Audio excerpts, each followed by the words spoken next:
Lost is a subpar healer who only knows how to use one basic heal spell, and because of this, he gets kicked out of his party and is called an ignorant loser by the people around him. One day in the guild, a girl asks Lost to form a party with him, and this is so surprising that everyone in the guild goes from minding their own business to a state of utter disbelief. Even Lost can't understand why she would want to form a party with him. But the girl points out that he is holding a party recruitment sign, so he is clearly looking for party members. The girl's name is Narcina, and she introduces herself as a martial artist in need of a party member, but before she can get Lost to agree to team up with her, the guild receptionist runs up and interrupts her. The receptionist's name is Amherst, and she takes Narcina by the shoulders just to tell her how much of a bum Lost is.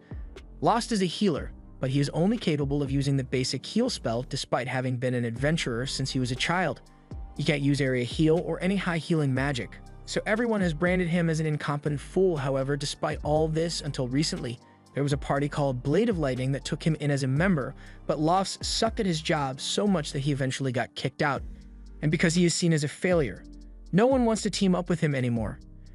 Amherst encourages Narcina to ignore Lost because he's so ignorant that she won't be able to make any profit, but Narcina actually has a lot of money on hand, so she isn't worried about profits right now. To prove it, Narcina pulls out her bag full of money to show Amherst, and she has clearly never been to Detroit because she would have gotten mugged almost instantly. Amherst warns Narcina that the adventurers here aren't exactly law-abiding citizens, so she should be careful about flashing so much cash like that. Narcina thanks Amherst for the advice and says she will keep it in mind, but from the way she responded, it doesn't look like Narcina really understood what Amherst was talking about. Amherst assumes Narcina must be a new adventurer, so she offers to help set her up with some newbie-friendly adventurers so she can make it through the day without getting robbed, but of course, she'll be charging a small fee for her services. Narcina appreciates the offer, but she already decided a long time ago that Lost was the only person she would form a party with, so she's going to stick with him. Amherst still doesn't think it's a good idea, but since Narcina is so insistent, she begins the paperwork for their party formation. Narcina asks what the paper is for, so Amherst explains that they need to fill out the registration form to officially be recognized as a guild. Lost fills out his portion of the paperwork, and once he's done, he asks Narcina to write her name on it. Narcina was busy staring at Lost, so she was caught off guard when he asked her to write her name. But she still does it, and after Lost pays Amherst her commission fee, his and Narcina's party has officially been formed. They leave the guild together, and Lost begins talking to Narcina about the Mardat Labyrinth, since that's where they are headed. Apparently, no one has actually finished exploring the end of the Mardat Labyrinth, so there's no information on what kind of monster the Labyrinth Master is or how deep the labyrinth goes. Naturally, adventurers began to take up the challenge and explore the labyrinth in hopes of receiving large rewards, and the resulting influx of people led to the formation and growth of Mardat, the largest labyrinth city in the world. Narcina is happy to learn all about the labyrinth, but she asks if it is really alright for them to be heading into it so soon. Before they left the guild, Amherst was adamant that Lost shouldn't take her into the labyrinth because Narcina is still a newbie, and Lost definitely remembers her advice, but he's choosing to ignore it. Due to the amount of magical energy that leaks out from the labyrinth, monsters are able to spawn in different locations around the city. These locations are classified as the mountains, the forest, the wetlands, and the plains, but among them all, the plains are by far the safest since only weak monsters spawn there. Normally, a beginner adventurer would start by practicing in the plains so they can get a feel for combat, but it's such a large area that it's pretty difficult to find monsters to fight there. In contrast, monsters appear by the dozens in the labyrinth, and as long as you don't go too deep, you won't run into any particularly strong monsters, so Lost figures it will be a lot quicker for Narcina to gain experience there. Narcina agrees with Lost, so they both continue to the labyrinth entrance, but before they go in, Narcina is eager to contribute to the party, so she says she will lead the way since combatants are supposed to be the vanguard. Lost doesn't usually stand back when he goes into the labyrinth, but since Narcina is so happy about being the vanguard, he decides to just let her have her fun. Although, as they walk through the dungeon halls, he starts having his doubts because he doesn't know if Narcina is actually capable of fighting or not. Okay, never mind, Narcina knows how to box, and she's putting in work against a group of goblins she ran into. She defeats them all with relative ease, and Lost is really impressed with the amount of skill she possesses. The defeated goblins soon turn to dust, and in their place, a magic stone is left, so Lost picks it up and explains to Narcina that adventurers give these stones to the guild and receive money in exchange.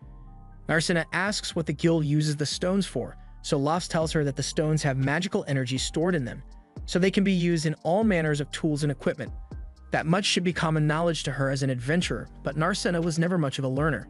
They've got 5 stones in total, and although goblin magic stones aren't worth much, they will still be able to get enough money from these to cover lodging for the night. They could call it a day and head back to town, or they could go a little deeper into the labyrinth to get some more money. And Marcena is happy fun, so she says she wants to keep going. They head deeper into the labyrinth, but at a certain point, Las grabs Marcena and pulls her back because there's danger ahead. At first, she's confused because she didn't notice anything off, but Las grabs a rock and places it on the tile in front of her, and it activates a pit trap which would have totally killed her if Las hadn't intervened. Marcena is amazed and asks Las how he spotted the trap, so Las explains that the trap tile was a different shade of gray from the others, so he figured something must be wrong. Marcena is glad Las was able to notice it, but trap identification is meant to be the job of a thief, so how come Las is so good at it when he's a healer?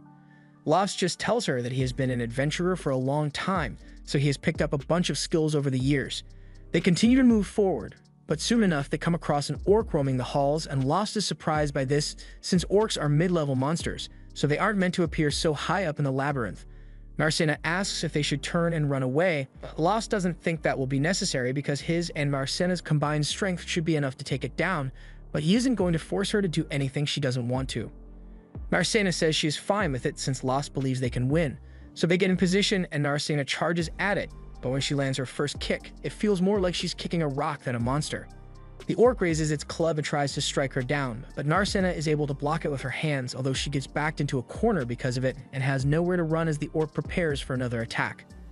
However, moments before she is struck down, Las steps in front of her and defeats the orc with a single stab of his sword. He asks Marcena if she's alright, and she's both amazed and grateful that he was able to save her, but she also wonders how he just did that when he's meant to be a healer. Las says he just happened to pick up a few combat skills over his years of being an adventurer, but that aside, they still need to collect magic stone, so they go to retrieve it, and it's a lot bigger than the ones they got from the goblins. It also has more magic in it, so they will get a lot more money if they sell it. With that said, Las asks her if she wants to call it a day and head back to the guild since they've earned enough money, and she has demonstrated her skills, but Marcena says she wants to keep going a little longer, so Las ends up agreeing.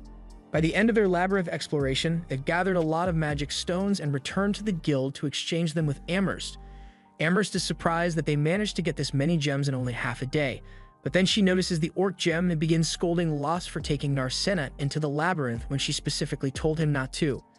It was really reckless of him to take her to the mid-level floors where she is just a beginner, but Las says he didn't actually take Marcena to the deep floors. They were on the beginner level the entire time, and he only intended for them to fight goblins. But there was an orc roaming on the upper floors for some reason. Marcena confirms that Las is telling the truth, so Amherst believes him, and his story isn't too far-fetched anyway, since there have been a lot of similar reports of high-level monsters showing up in beginner areas. Amherst isn't sure what's going on, but she knows it must mean something bad is going on down in the labyrinth. Although she doesn't get paid enough here to really care. Anyway, she asks if Las is here to sell all these gems, and Las says he is, so Amherst excitedly begins gathering the payment for him. Marcena notices that Amherst is a little too happy to be buying magic gems, so Las explains that as guild staff, when Amherst buys magic gems from the adventurers she manages, she gets a fat commission on the sale. Once the money is ready, Las is shocked to see just how much there actually is, but Amherst reminds him that half of that belongs to Marcena. Las is aware that he only gets half, but even half is 10 times more than what he usually got paid when he was part of Lightning Blade, and that's when he realizes that he was scammed by Lightning Blade. Amherst kind of finds the whole thing funny, but Marcena reminds her that it's the guild's job to arbitrate when there are pay disputes, so Amherst says she will help Las get his money back if he wants her to. He thinks about it for a second, but he eventually decides not to bother getting his money back since he has already formed a new party and he wants nothing to do with Lightning Blade anymore. After Las leaves, the guild branch manager comes out, and while Amherst is busy counting her money, Handsome goes up to her and asks if Las was just here, and if so, he hopes she didn't refer him to any parties. Amherst says she obviously didn't refer that idiot to any parties, but there was one girl who specifically wanted to form a party with him, so there was nothing she could do about it. At the same time, Las and Marcena arrive at an inn, and Las is welcomed by the innkeeper's daughter. She asks if Marcena is the girl who recently joined his party, and Las confirms it, but he wonders how she knew about it already. The girl tells him that the news has been getting around since no one ever expected him to be able to form a party, but that aside, she asks if he is her to have something to eat. Lost would love some food, but first, he says he wants to reserve a room, so he goes to talk to the little girl's mother. Mary would be happy to get them a room, so she asks if they will be sleeping together or in separate rooms. Narcissa blushes a little at the thought, but Lost tells Mary that they will be staying in separate rooms, although Narcissa actually kind of liked the idea of sharing a bed with Lost. A little while later, Lost and Narcissa go to bed, and once Narcissa is alone in her room, she begins thinking about the first time she met Lost several years earlier. He had just saved her from an accident and was healing her wound with his basic heal spell, so she was really grateful that he took the time to heal her. So she decided right then and there that she would become an adventurer when she grew up and support Lost in any way she could. Since that day, Narcissa began training relentlessly, and as soon as she heard that Lost had been banished from his party, she rushed over to the capital so she could be the first to team up with him. However, she is just now realizing that Lost probably didn't recognize her at all. Although it's hard to blame him since she did grow a lot taller than she was back then, she was wearing different clothes and her hair color even changed to blue.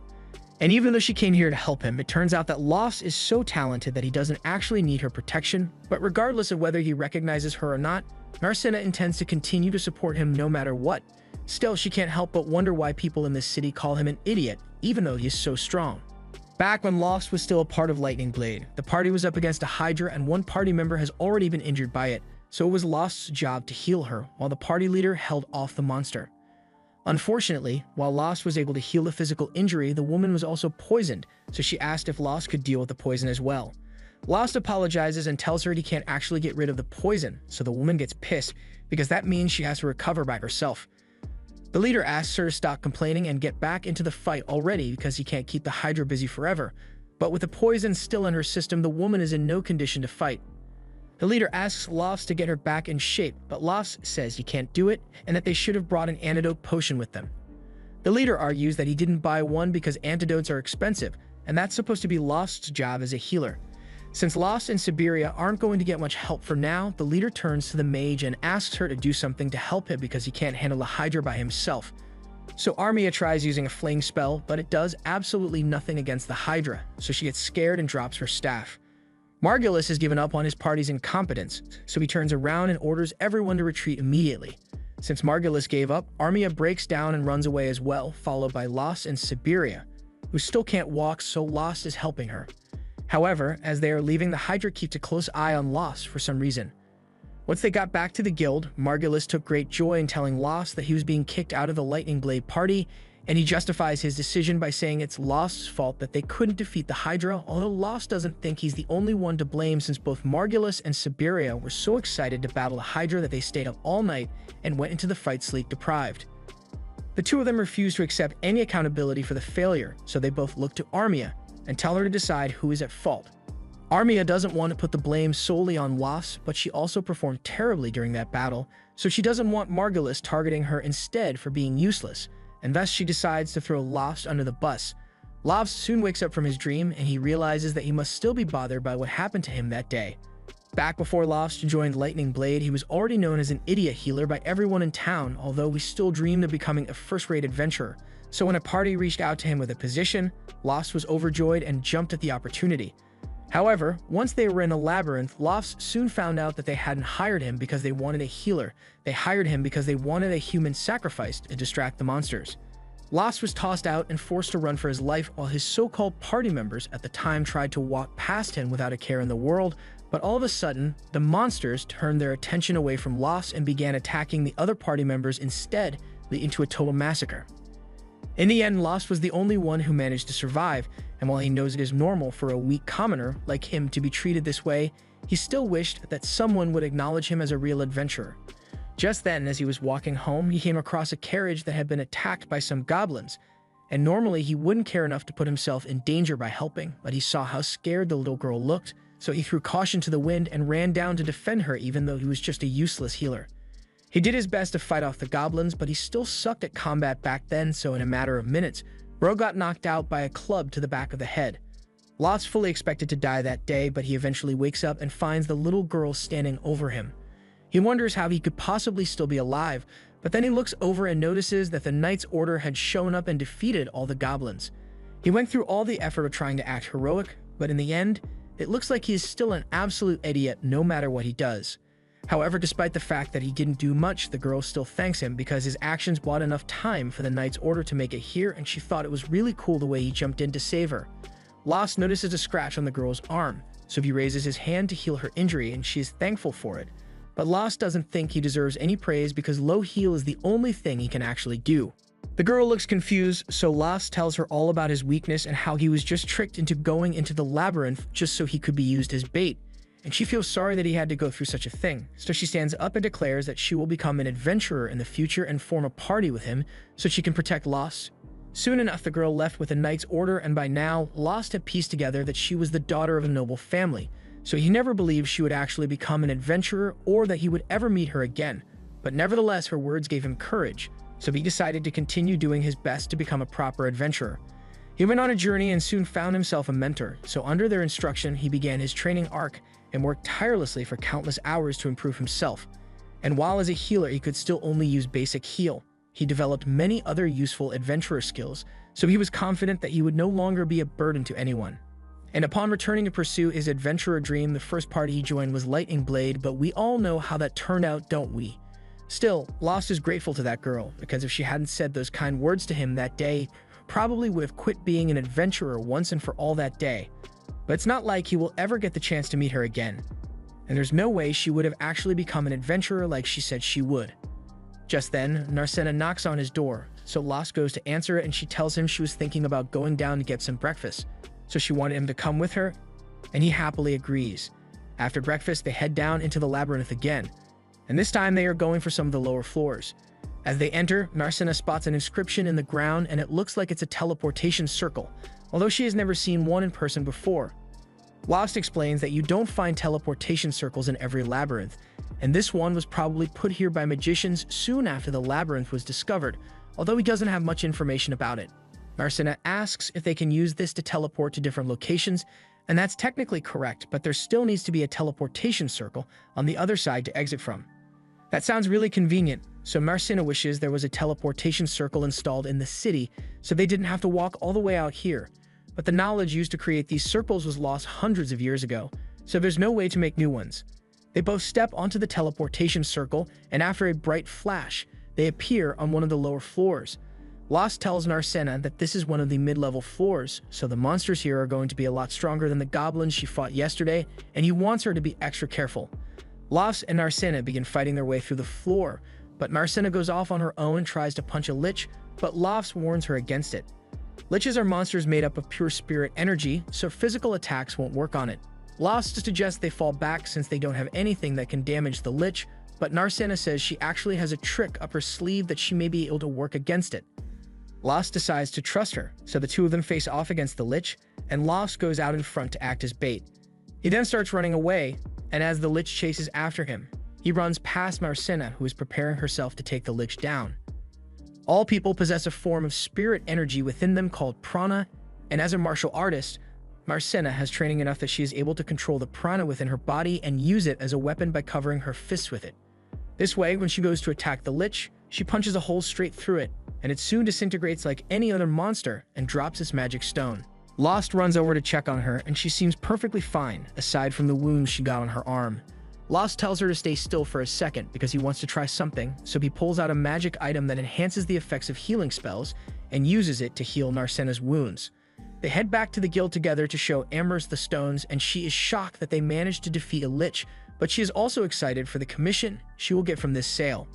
Lost and Narcena get a lot more money than they were expecting, so they are in a really good mood and start heading back to the inn, but along the way they run into a fight going on in the middle of the street. Things like this have been becoming more common over the years as more and more outlaws move into town to become adventurers, and they've been giving all the honest adventurers a bad name. It's a real mess, but there's nothing Lost or Narcena can do to change it, so Lost suggests that they should just enjoy their money and have a fancy dinner tonight. A little while later, Lost and Narcena are seated at their table and have been served one of Mary's best dishes to eat. While they eat, Narcena says she has a question she has been meaning to ask, so she points out to the giant stone pillar on the edge of town and asks what that thing is. At first, she thought it was a building, but it has no windows or doors, and it doesn't look like a monument either, so it's really confusing. Lost shares her confusion and explains that he doesn't know what it is either. He once got curious about it and asked one of the workers about it while it was still being constructed, but the workers didn't know what it was for or who was paying to have it built. Marcena can't believe something like that was possible, but apparently an agent just showed up one day with some money and blueprints, so no one ever met the funder. Still, as strange as it may seem, Lost just chalks it up to some billionaire doing random shit, and he's perfectly fine with that since the towers aren't actually hurting anyone. But he also wishes some of that money could have gone towards building a wall for the city since it doesn't have one.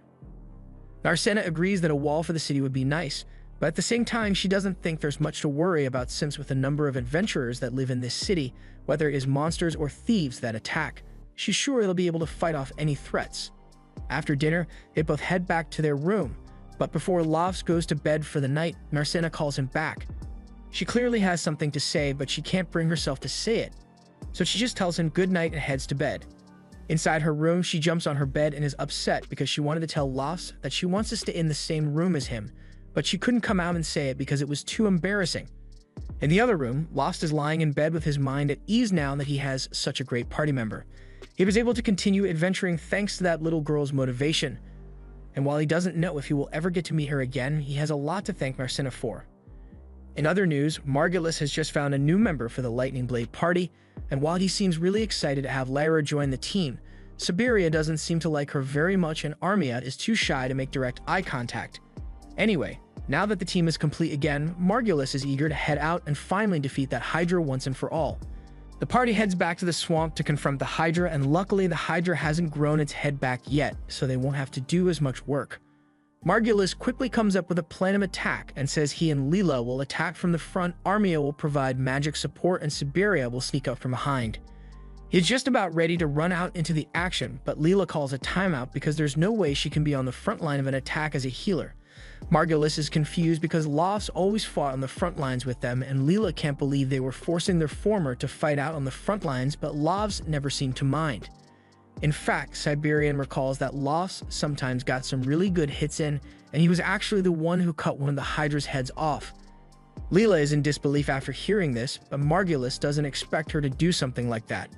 If she says she can't fight on the front lines, he is fine with that, but to make sure, he asks her if she is capable of casting the Detoxify spell to counter the Hydra's poison, and that's something she can actually do, so Margulis tells everyone to get into position to slay the Hydra today.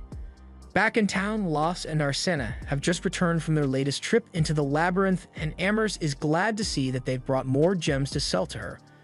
But she reminds Lost that he shouldn't push Marcena too far because she is still only a new adventurer, so Lost assures her that he is being very careful about the fights they get into. Amherst is glad to hear that they are being cautious, but there's still a limit to how much can be done with a party of two, so she suggests that Lost and Marcena should think about recruiting some new party members to make things easier for them. Lost agrees that more party members would make things easier, but ultimately, he decides that it isn't worth the hassle since he and Marcena are already making a lot of money as they are. Amherst admits that he's right since with the amount they've been making recently, they could probably rent a house instead of staying at an inn if they wanted to. Marcena had no idea it was possible to rent a house in the city, so Amherst explains that there's a limit to the amount of equipment and items that you can store at an inn, but that's not an issue when you have a private room, although it's quite expensive. But the real value shines when there's a male and female party, so the extra privacy allows for a lot of late-night activity. Marcena suddenly seems really interested in renting a private house for some reason, but seeing as Lost did not react, Amherst doubts late-night activity is a possibility in this case. Speaking of private houses, Lost recalls that Lightning Blade had a private house as well, although they forced him to sleep in the storage closet, so it wasn't very comfortable for him. Amherst laughs at how badly Lost was getting mistreated, but if it makes him feel better, she lets him know that he was actually pretty lucky to have been banished from Lightning Blade. Ever since he was kicked out, Margulis and the rest of Lightning Blade haven't been able to accomplish a single mission. Margulis can't understand why, but Leela can clearly tell that he is too dumb to realize he isn't strong enough to handle a Hydra head-on. Margulis hears her, so he's about to start yelling again, but Leela tells him to be quiet, otherwise she can't concentrate on helping Armia recover. Armia was badly injured and poisoned, so Leela really does need to concentrate, and while she is doing that, Siberia tells Margulis that as much as she hates to admit it, Lost may have been more valuable than they gave him credit for. Even though he sucked at healing, he was still able to get the job done in the end, and he also didn't notice that they were scamming him out of his money, so he was the perfect party member. Margulis is really wishing Lost hadn't quit, but Siberia reminds him that he was actually the one who kicked Lost out of the party, and he made a big show of it too. Margulis had totally forgotten all about that, but if he was the one who kicked Lost out, then he thinks it should be easy to get him back. All they have to do is ask, and he is sure Lost will rejoin the party immediately because, after all, they are the famous Blades of Lightning. So no one would turn down an invitation to join the party, although Siberia is starting to question if she even wants to stay in the party at this point. By the next morning, Leela is finally done healing Armia, so she wakes up and thanks her for the healing, but Leela is just happy she could help. She asks if Armia feels well enough to eat, and since she does, Leela heads downstairs to get some food for her. But when heads downstairs to ask where the food is stored, she realizes Siberia and Margulis are gone, and she has no idea where they went. Margulis and Siberia are currently at the guild, and Margulis loudly proclaims that he is willing to graciously allow Lost to return to his party. Once again, everyone stops what they are doing and stares in disbelief, and Lost is most shocked of all. So he asks Margulis to repeat himself because there's no way he could have actually said something so dumb.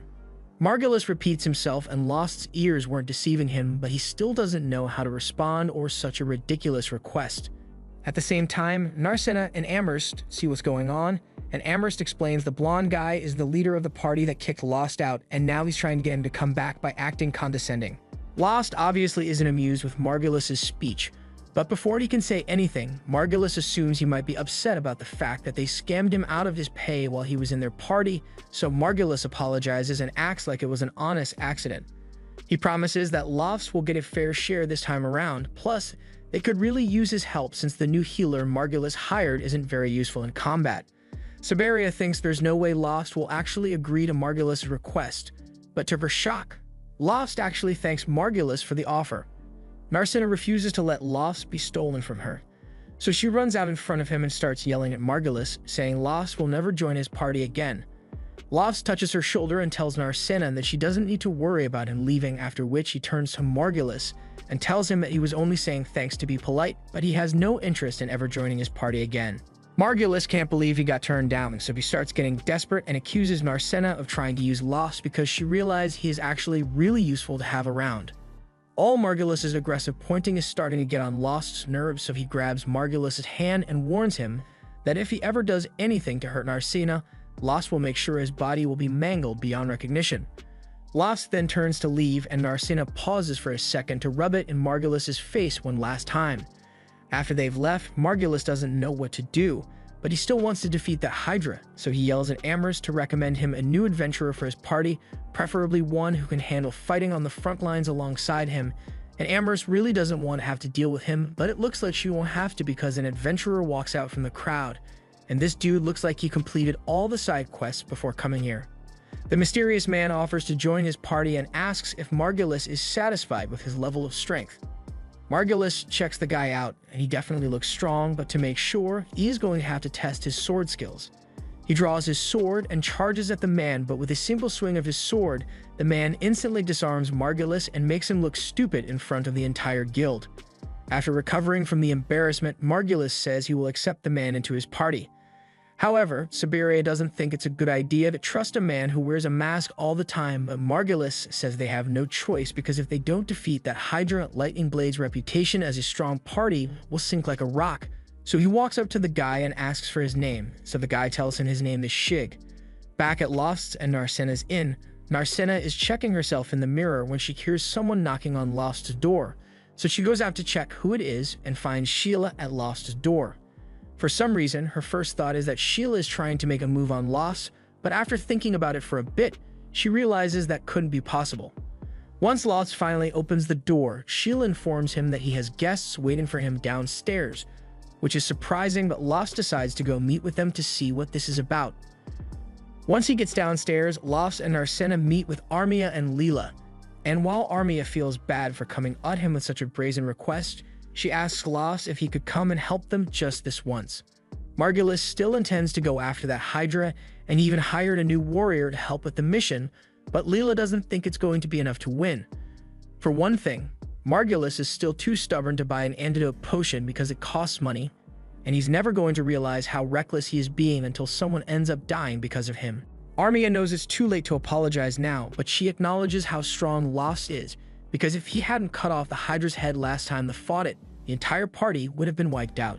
Lost still doesn't think he did all that much, but Leela points out that the party struggled to survive against a Hydra that had lost 2 heads already, so they would have been dead meat if it was in perfect condition. Lost asks what exactly Armia is asking him to do, so Armia stands up and says she wants Lost to fight with them, because she is sure they can defeat the Hydra if he is there as well. She is basically asking him to rejoin Lightning Blade, but Lost already had this conversation with Margulis earlier today, and his answer remains the same. Marcina wonders why Armia seems so determined to help Margulis out, since this whole ordeal must be horrible for her to deal with. And yes, Armia believes Margulis has a lot of flaws, and I mean a lot, but even so, he's still her party member. Marcina becomes angry after hearing this because Lost was her party member as well, but she did absolutely nothing to support him when he was being mistreated.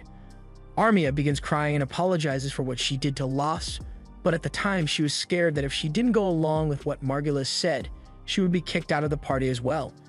She is a new adventurer, so she doesn't know any other parties to go to, but she now realizes that what she did was wrong and that Margulis is wrong for the way he treated Lost. But even though she doesn't agree with Margulis' way of doing things, she still doesn't want him to get himself killed in an unwinnable battle. Leela tells Lost that Armia is serious about her apology and she has been agonizing over it for a long time.